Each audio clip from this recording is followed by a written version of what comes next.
Hi అండి, welcome to చామోస్ kitchen. నేను ఈరోజు చేసిన రెసిపీ క్యారెట్ పరోటా అండి విత్ గ్రీన్ చట్నీ. దానికి కావాల్సిన పదార్థాలు: గోధుమ పిండి అండి, ఈ కప్పు తీసుకున్నాను.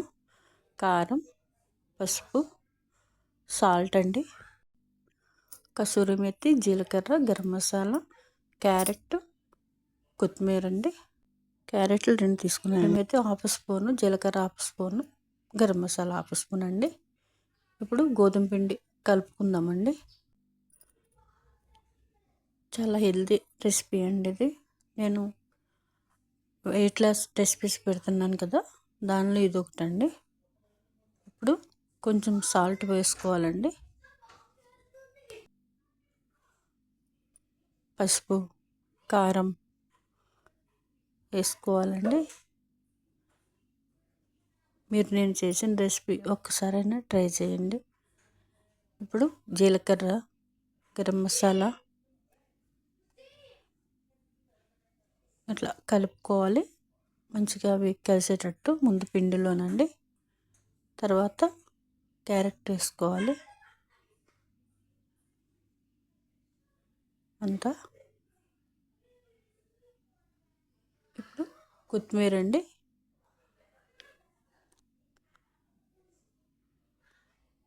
ఇప్పుడు కసూరి మెత్తి మంచిగా నలుపుకొని పొడి వేసుకోవాలండి.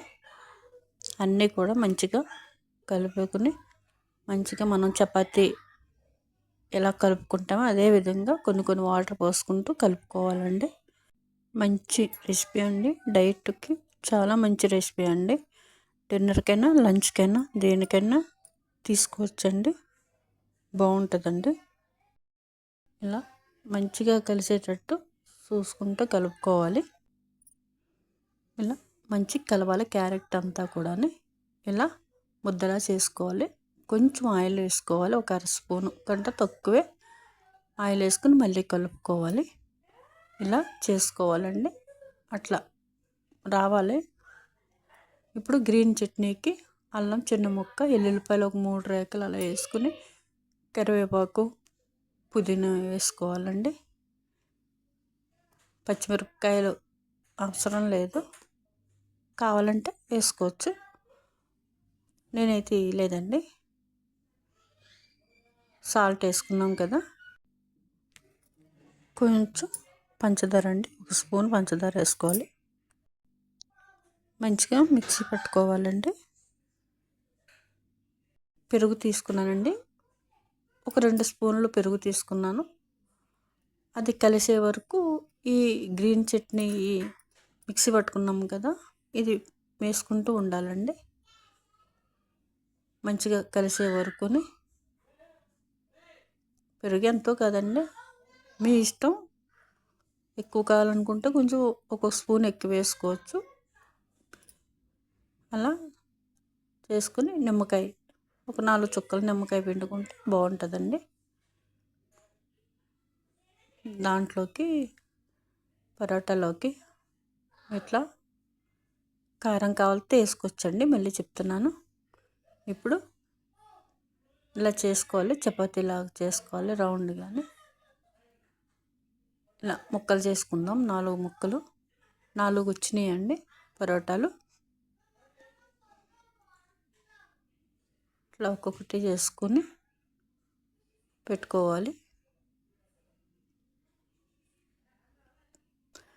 మీకు ఒక టిప్ చెప్తానండి. ఇప్పుడు అందరికీ మోకాలు నొప్పులు కదండి, పెద్దవాళ్ళకే కాదు, మిడిల్ ఏజ్ వాళ్ళకే కాదు, మోకాలు నొప్పులు కదండి. ఆలివ్ ఆయిల్ ఒక 2 స్పూన్లు తీసుకునండి. మంచిగా నొప్పిగా ఉన్న చోట మంచిగా రాయాలండి, మసాజ్లా చేయాలి. చేసి ఒక గుడ్డ తీసుకుని ఆవిరి పట్టాలండి. మంచిగా గోరువెచ్చని నీళ్ళలోని మంచిగా నొప్పి అనేది మంచిగా తీస్తుంది. అలా చేస్తూ ఉంటేను. ఇప్పుడు పరోటా చేసుకున్నాము కదా, ప్యానం మీద వేసుకోవాలి. హైలో ఉంచుకుని గబగబా తిప్పుకుంటూ ఉంటే మంచిగా కాలుతాయండి. ఇంతేనండి, రెడీ అయిపోయిందండి carrot paratha with green chutney అండి. మీకు నచ్చుతుందని అనుకుంటున్నానండి. లైక్ చేయండి, షేర్ చేయండి, సబ్స్క్రైబ్ చేయండి. మరిన్ని వీడియోలతో మీ ముందుకు వస్తానండి. చాలా థ్యాంక్స్ అండి.